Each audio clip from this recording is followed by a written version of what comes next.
Ladies, I'm here on this channel.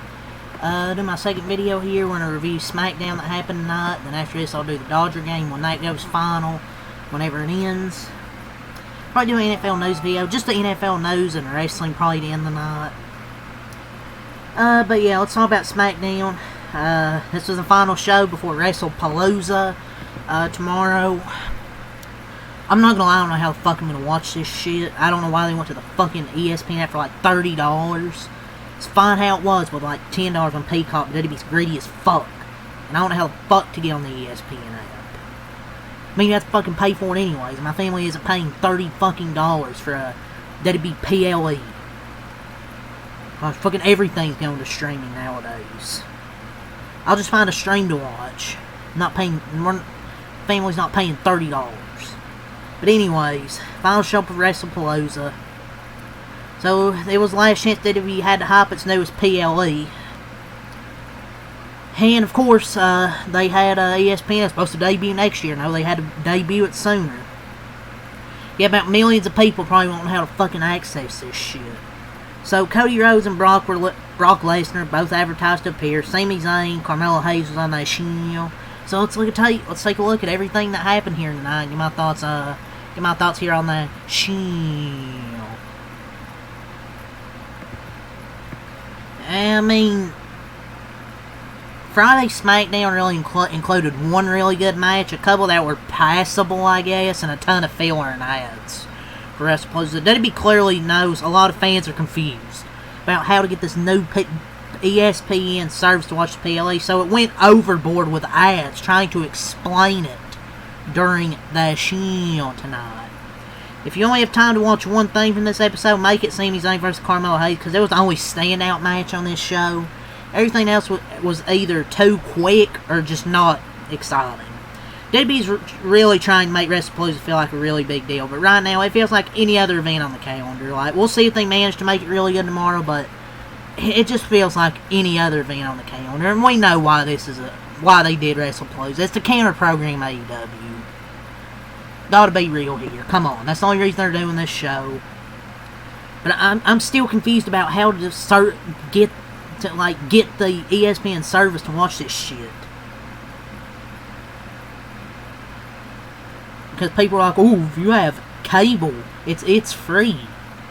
But I don't think that was fucking true. I mean, making this shit $30, dude. You're giving me what, 5 or 6 matches? Yeah, that's not worth $30. It's a waste of fucking money. WWE is eventually going to people are not going to pay money for this. Not going to pay $30. Not going to pay these expensive tickets. And once they don't, they'll start blaming Triple H as if TKO themselves isn't greedy bastards. But yeah, let's go over that show. So Brock Lesnar, we start off that show. So SmackDown opens with Michael Cole acting like he was about to go backstage to interview Lesnar, but the Beast ended up coming out. He picked up Cole, carries him to the ring. When it looked like he might actually hurt Cole, Corey Graves got into the ring, tried to plead with Lesnar to not do anything, which just ended up leading to him receiving the F5. He grabbed the camera and he spoke directly to John Cena, saying, "It's D-Day tomorrow.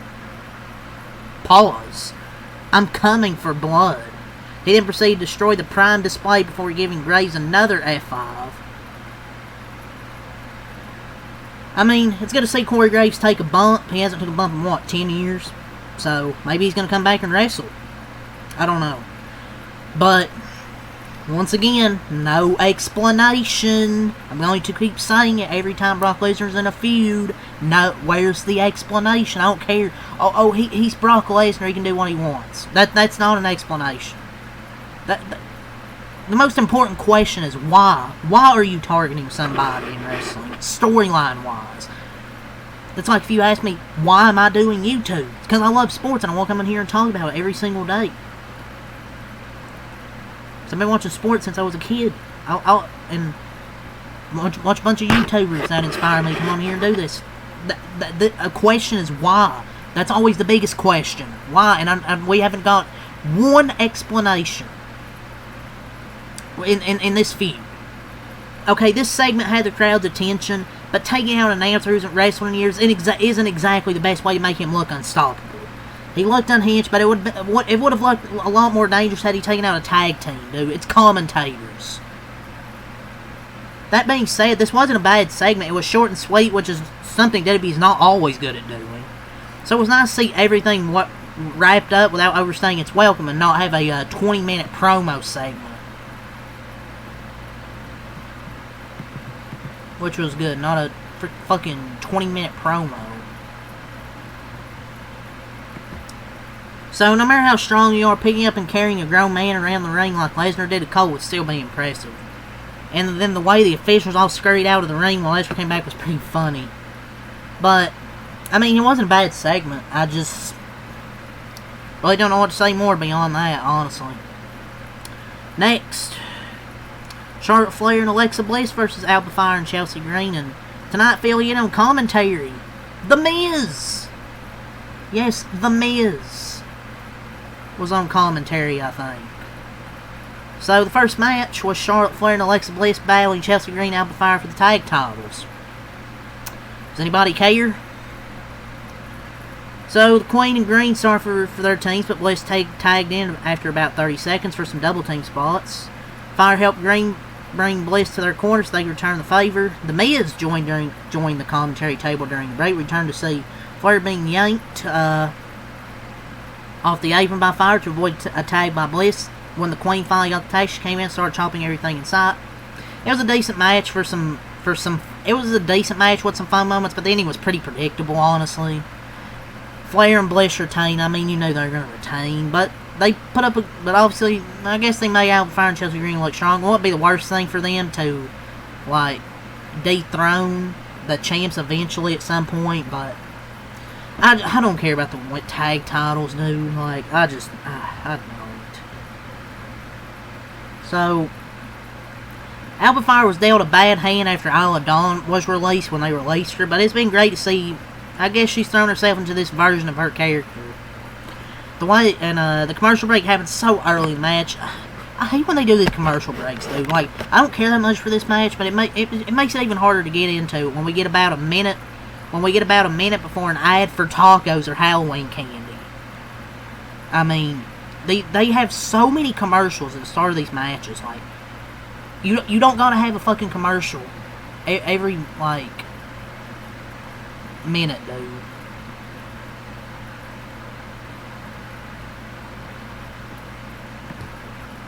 But yeah, Charlotte and Alexa won. Fraxium versus Braun Breaker and Bronson Reed. Oh, what? That no LA Knight, no Jimmy or Jey Uso. Wow.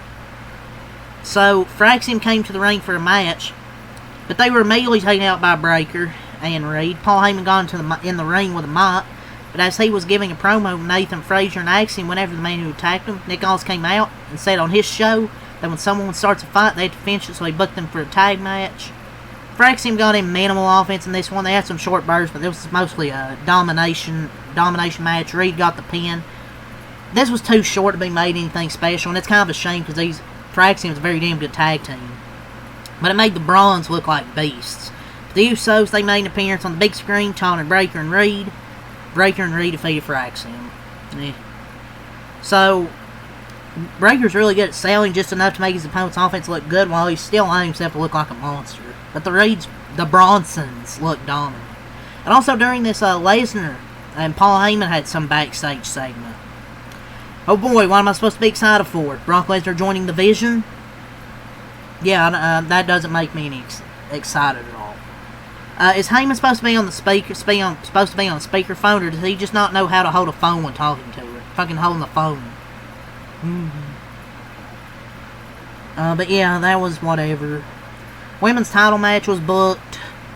After a break, Nia Jax came to the ring. She gave a promo mocking the entire women's division, called herself the alpha female of the division.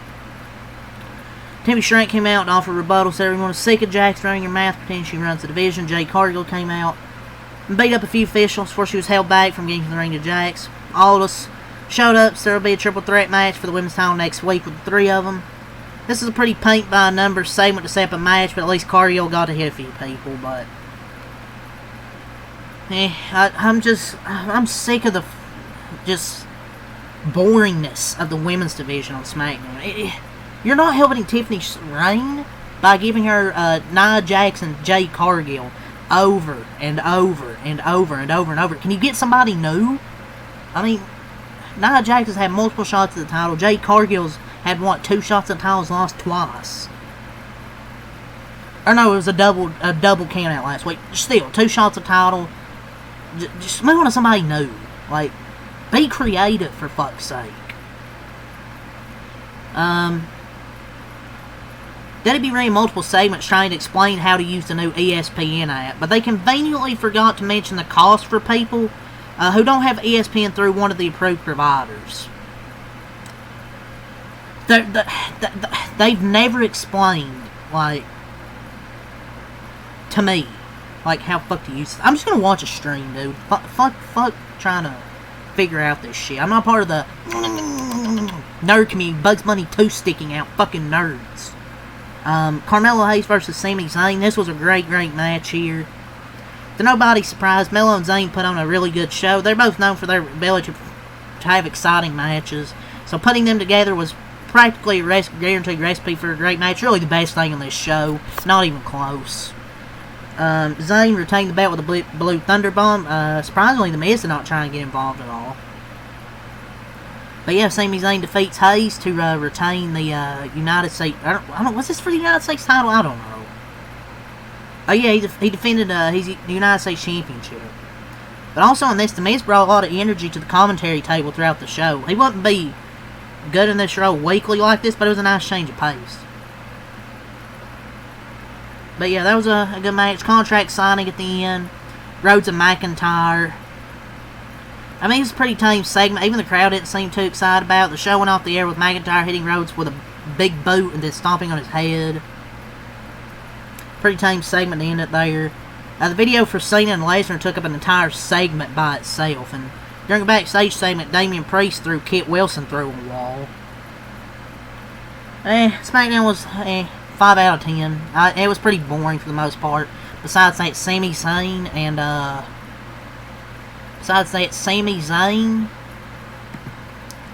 and Carmelo Hayes match. But yeah, Wrestle closes tomorrow. I'll probably find a stream to watch so I can watch it and review it here for you guys. So yeah, leave a like, subscribe for more. Until next time, I'm out. Peace, and I'll see you for Wrestle Palooza, WWE fans.